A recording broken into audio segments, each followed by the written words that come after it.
Class. हम क्या पढ़ रहे हैं बच्चों इस समय? नागरिक शास्त्र। नागरिक शास्त्र में सभी को पता होगा कि पुरानी वाली जो अपनी सोशल की बुक थी वो चेंज हो गई है और अलग अलग राजनीति इतिहास इसके अलग अलग बुक आ गए। तो सभी ने नागरिक शास्त्र की ये बुक खरीद ली है ना। नागरिक शास्त्र की ये बुक है, इसमें हम पढ़ रहे हैं लेसन 3 चुनावी।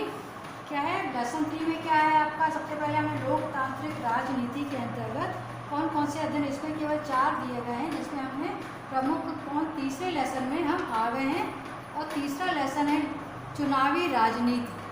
क्या है? चुनावी राजनीति, जिसका हम पढ़ रहे हैं। सबसे पहले था लोकतंत्र क्या और क्यों, इसके बाद संविधान निर्माण, चुनावी राजनीति, और इसके बाद तो 5 लेसन कुल है जिसमें हम तीसरे लेसन में आ गए हैं चुनावी राजनीति क्या होती है। तो इसको हम ये देख लेंगे कि चुनावी राजनीति में क्या है।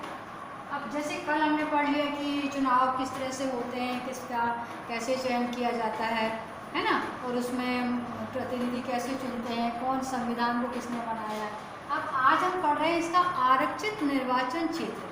तो हम आज आपको ये बताएंगे कि आरक्षण क्या होता है। आरक्षण में किसी भी व्यक्ति को, किसी भी जाति को एक निश्चित स्थान दे देना है ना। जिस प्रकार की पढ़ाइयों में भी कई जगह सीट जो है वो कहीं संस्थान भी होता है, कोई शिक्षा संस्थान, तो वहाँ पे भी पिछड़ी जाति जो है, तो अनुसूचित जाति, अनुसूचित जनजाति के लिए जो सीट जो है वो रिजर्व होती है, तो उसको बोलते हैं आरक्षित। तो अब हम आपको ये बताएंगे कि आरक्षण क्यों जरूरी। आरक्षण मतलब आरक्षण जो है हमारे देश में लागू क्यों किया गया।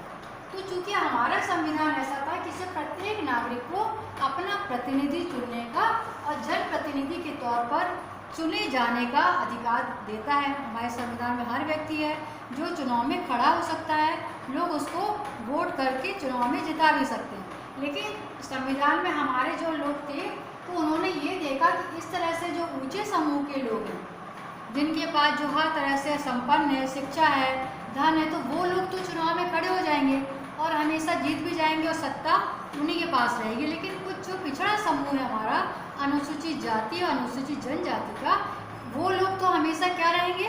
पिछड़े ही रह जाएंगे, क्योंकि वो लोग को आगे विकास करने का कोई अवसर मिलेगा ही नहीं। तो उनको आगे बढ़ाने के लिए सरकार ने इस संविधान में कुछ नियमों का मतलब संशोधन किया, अर्थात कुछ सीटें जो है वो अनुसूचित जाति और अनुसूचित जनजाति, जिसको हम क्या बोलते हैं इंग्लिश में शेड्यूल्ड कास्ट और शेड्यूल्ड ट्राइब, अनुसूचित जाति और अनुसूचित जनजाति के लिए रिजर्व रखा। जिससे कि मतलब उस सीट में जो है हर मतलब जो राज्य है तो वहाँ की कुछ सीटें ऐसी जो वहाँ पे उस जगह पे कोई शेड्यूल कास्ट मतलब कि अनुसूचित जनजाति आदिवासी व्यक्ति वहाँ पे खड़ा हो सकता है, या कोई सीट ऐसी है जहाँ अनुसूचित जाति मतलब शेड्यूल कास्ट का ही व्यक्ति उस चुनाव क्षेत्र में खड़ा हो सकता है, जिससे कि उस जाति वर्ग का क्या हो?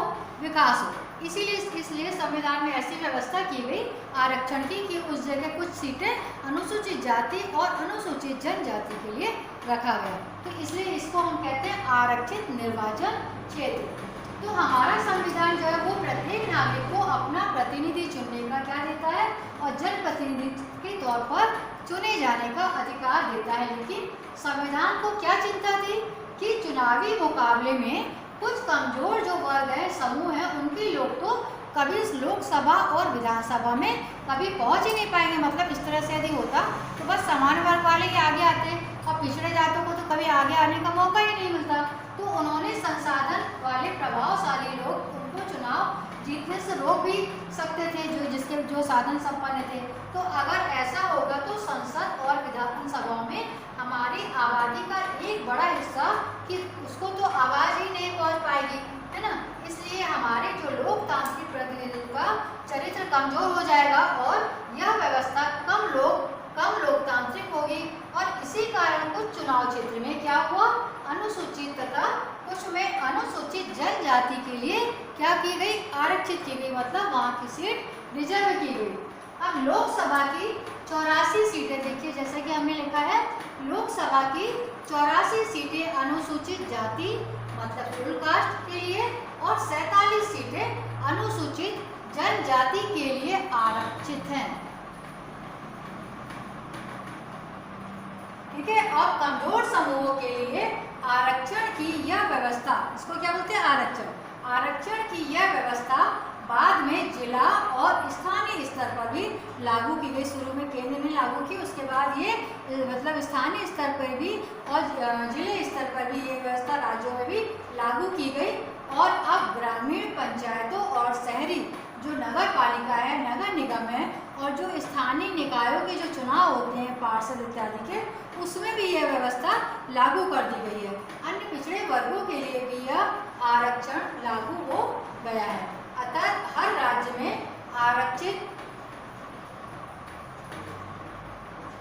सीटों का अनुपात क्या है, अब अलग अलग है। जैसे कि हम देख रहे हैं कि लोकसभा निर्वाचन क्षेत्र में कुल क्षेत्र कितना है, 543। जैसे कुल सीटें कितनी है, 543, जिसमें कि सामान्य वर्ग के लिए कितनी है, 412, और आरक्षित अनुसूचित जाति के लिए कितनी है, अनुसूचित जाति की कितनी है, 84, और आरक्षित अनुसूचित जनजाति की 47 सीटें। आरक्षित मतलब इन पे केवल अनुसूचित जाति का व्यक्ति ही चुनाव लड़ सकता है, इसमें केवल अनुसूचित जनजाति का सीटों पे ही चुनाव लड़ सकता है। इसका मतलब यह, मतलब लोकतांत्रिक देश में ये इस तरह से यदि नहीं होता तो कुछ वर्ग जो है वो कभी विधानसभा और लोकसभा में पहुंच ही नहीं पाता। उनको आगे बढ़ाने के लिए यह व्यवस्था लागू की गई। अब तो कुछ क्षेत्रों में महिलाओं के भी विकास के लिए कुछ सीटें जो है वो महिला वर्ग के लिए भी आरक्षित कर दी गई है, कि मतलब उस क्षेत्र से कोई महिला ही मतलब चुनाव लड़ सकती है, कोई पुरुष नहीं लड़ सकता। उस क्षेत्र को महिला के लिए आरक्षित कर दी गई कि कोई महिला ही वहाँ से चुनाव लड़ेगी, तो फिर वहाँ से महिला उम्मीदवार चुनाव लड़ती हैं। तो एक बार हम इसको फिर से देख लेते हैं कि जो हमारा संविधान है उसमें प्रत्येक नागरिक को अपना प्रतिनिधि चुनने और जनप्रतिनिधि के तौर पर चुने जाने का अधिकार देता है। और लेकिन संविधान को चिंता थी, किस बात की चिंता थी, कि चुनावी मुकाबले में कुछ कमजोर समूह के लोग जो है वो लोकसभा और विधानसभा में तो पहुंच ही नहीं पाएंगे, और संसाधन वाले जो प्रभावशाली लोग हैं जिनके पास सभी चीज़ें हैं, साधन संपन्न है, शिक्षित है, पैसा है जिनके पास, और वो तो उनको चुनाव जीतने से भी रोक सकते हैं। तो अगर ऐसा होगा तो संसद और विधानसभाओं में हमारी आबादी का जो एक बड़ा हिस्सा है उसकी तो आवाज़ ऊपर तक पहुंच ही नहीं पाएगी। अर्थात इससे हमारे लोकतांत्रिक जो प्रतिनिधित्व है उसका चरित्र कैसा होगा, कमजोर हो जाएगा, और यह व्यवस्था कम लोकतांत्रिक होगी, है ना, क्योंकि वो लोग तो मतलब भाग ही नहीं ले पाएंगे इन सब चीज़ों में। अर्थात इसी कारण कुछ चुनाव चिन्ह अनुसूचित जाति तथा कुछ अनुसूचित जनजाति के लिए क्या किए गए, आरक्षित किए गए क्षेत्र। अब लोकसभा की 84 सीटें जैसा कि लिखा है अनुसूचित जाति और कुछ के और 47 सीट किसके लिए, अनुसूचित जनजाति। 84 सीटें किसके लिए, ये अनुसूचित जनजाति के लिए, और 47 सीटें जनजाति और अनुसूचित जाति के लिए आरक्षित की गई है। तो कमजोर समूहों के लिए आरक्षण की यह व्यवस्था बाद में क्या कहलाई, जिला और स्थानीय स्तर पर भी इसको लागू कर दिया गया। अनेक राज्यों में अब ग्रामीण पंचायतों और शहरी नगर पालिका और नगर निगम स्थानीय निकाय में भी अब यह व्यवस्था लागू कर दी गई है। और स्थानीय निकाय मतलब कि नगर निगम के जो पार्षद के चुनाव होते हैं उनमें भी यह व्यवस्था लागू कर दी गई है।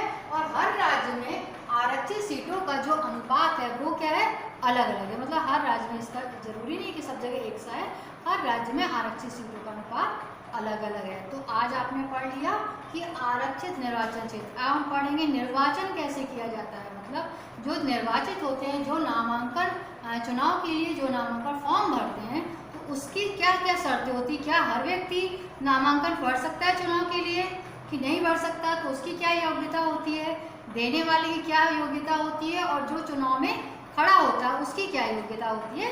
अब हम इसके आगे वाले उसमें पीरियड में पढ़ेंगे।